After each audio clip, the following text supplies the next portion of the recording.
Hello and welcome to another LeetCode video. Today we're going to be doing generate Fibonacci sequence. And in this problem, you have a generator that returns a generator object that yields a Fibonacci sequence. Fibonacci sequence is this, and we're asked to do this. So I actually do want to share, I did have a generator question during a FANG level interview this year actually. So I think learning about generators is pretty good. It can be asked, so might as well. Granted, this wasn't Python for me, it was more data related because I was applying for like a data security position. But anyway, let's get into it. So a generator, the way a generator is different than a normal function is a normal function has some kind of return, right? It like does stuff and then it returns. The way a generator works, and I think actually in JavaScript, it's almost the same as in Python, is instead of returning, you have what's called a yield. And so what happens is you do stuff, so it does stuff, then you have a yield, which is essentially saying, let's return from here, and then you can call me again, and we'll start off where we left off. So essentially, you can do something like, let's see, you can say like, let count equals 0, and then you could say like while true, for example, this would be an infinite loop generator, yield, actually being here, right? So while this needs to be in here, and then you could say yield, and then you could say like count plus plus, right? So you could do something like this. And then what would happen is, let's actually uncomment this. Okay, so we're going to use this to test our code. So let's just see what happens here, right? And we'll just have a bunch of these. So we're going to do this. Okay.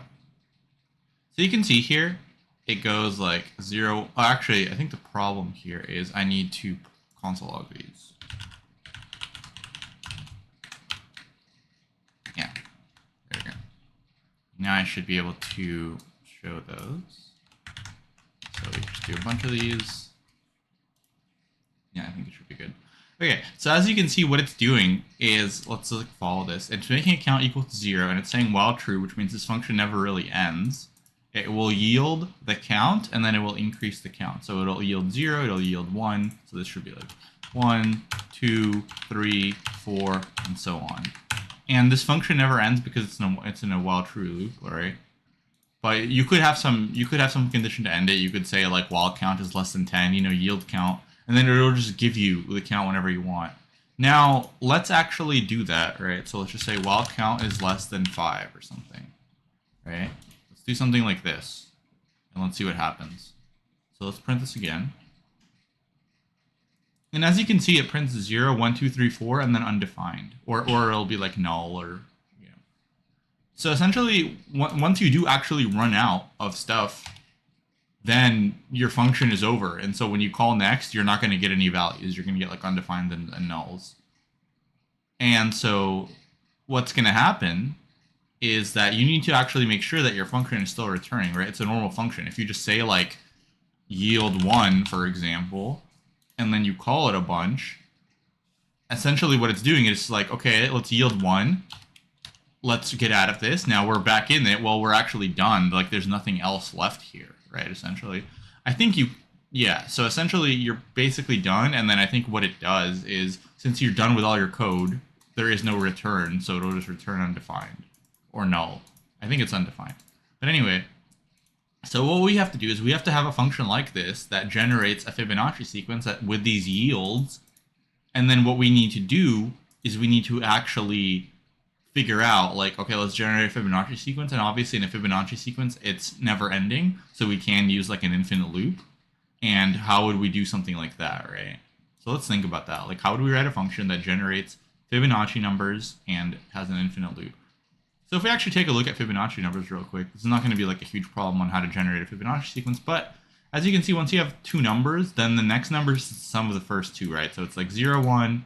Then we have 1 is the sum of the first two, then 2 is the sum of the next two, 3 is the sum of the next two, and so on. So really what we need is two numbers, so we can just say like first equals 0, let second equals 1 or something. And then, so generally for Fibonacci, you have two base cases. You have the 0 number and the 1 base case. So we can do that here. So we can just say like yield 0, yield 1, and then we can have an infinite loop for the rest, right? So we could say like while true, how would we, and then now we just need the logic for the actual Fibonacci sequence essentially, right? Like how do we calculate it and stuff like that. So this is like, the way to normally do this would be, what you'd want to do is you'd want to store the sum of these in some variable, and then you'd want to update these, right? So we can say like let temp equals first plus second, right? And then what we'd want to do is we'd want to move these essentially. So what we'd want to do is we want to say like first equals second, second equals temp, something like that, right? And then essentially what this is going to do is like if we have the value 0, 1, temp will be 1, or actually, yeah, temp will be 1, and then we will move these up. So then this becomes like this, and then we're just going to want to always print the second value in this case. So we could just say like yield second. I think that should work. Let's try that out. And this will be an infinite loop essentially. So yeah. So here we have 0, 1, 1, 2, 3, 5, 8, which is what we wanted. So we can submit that, and that will work. Now, how do we do this without actually, or can we do it without yielding this stuff, right? That's the other trick. Like, can we simplify this in any way? Is that possible? And it turns out it actually is possible, right? But how do we do it, essentially? And so what we want to do is, let's think about it. Essentially what we want to do is we want to, so without doing this section, what we could do is we can actually yield the first number instead. So we can say yield first, right? And then we could do this stuff. And then let's see what would happen in this case, right? So we do the same exact thing, but what would happen? So we're essentially yielding first. So if we have like first equals 0 and second equals 1, what would actually happen in this case? So we're going to yield first, which is what we want. Then we'll have a temp value here. So temp equals first plus second, which is 1. So we're going to yield 0, and then we're going to update. So then we're going to have something like this, and our temp will be 2. Or actually, no, sorry, our second will be 1 still. So we're going to have something like this, and we're going to yield this again.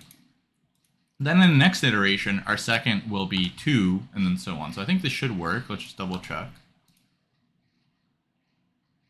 Yeah. Okay, so this also works. Now we got rid of the yields. But now let's figure out how can we actually get rid of this. Like, so in Python, right? In Python, you could get around this. You could say like, you could do something like this, right? First, second equals second, and then you could do first plus second in Python, right? But I don't think this will work in JavaScript. So if we test this and we just get rid of the temp here, let's see what will happen here, right? We're trying to update both of them. Okay, so you can see it doesn't really work. So how do we get around this, right? Like, we're trying to get this to work without using a temp variable. And so you can actually, the way you can get around this in JavaScript is you can use something called object destructuring. So essentially you can say first, second equals, and then you make an object with these fields, and then you could do it in place without a temporary variable. So you could say second, yeah, first plus second. And I think that should work, but let's just double check. Okay, that does work. And so now we got rid of our yields, and now we're yielding the first. And then this is a little bit tricky, but essentially you're saying, let's destructure this object, and then let's have the thing that was in, location 0 be equal to this, and let's have the thing in location 1 be equal to this. And you can also do this, or sorry, this is destructuring an array. You could also do this with an object. So for example, if you have an object and it has some fields, like let's say you have an object with like keys like item, value, right? So you're just going to make an object. Let's say it has like item equals something, right? something, value equals something, whatever, right? And then like just say like, I don't know, length equals something. Okay, let's say you have these fields and you have this object. What you can actually do if you just want the value, let's say if you want to have something equal to the value, you can actually do something like this equals this object that you have saved. So if this is like an object and you make it here, and you with these fields, you can actually do the same kind of thing where you're destructuring the object to just get the fields you want. So if you want the value or the value and the length or something, as long as they're fields that actually exist in here, you can also do it like this. But this is how you destructure an array. You essentially just say, give me an array, and I want these fields in here. Okay. And so, yeah, so now we kind of got into the most clever solution, but essentially all you're really trying to learn here is how a generator works. And so let's go over it one last time. So a generator, instead of returning, it does a yield.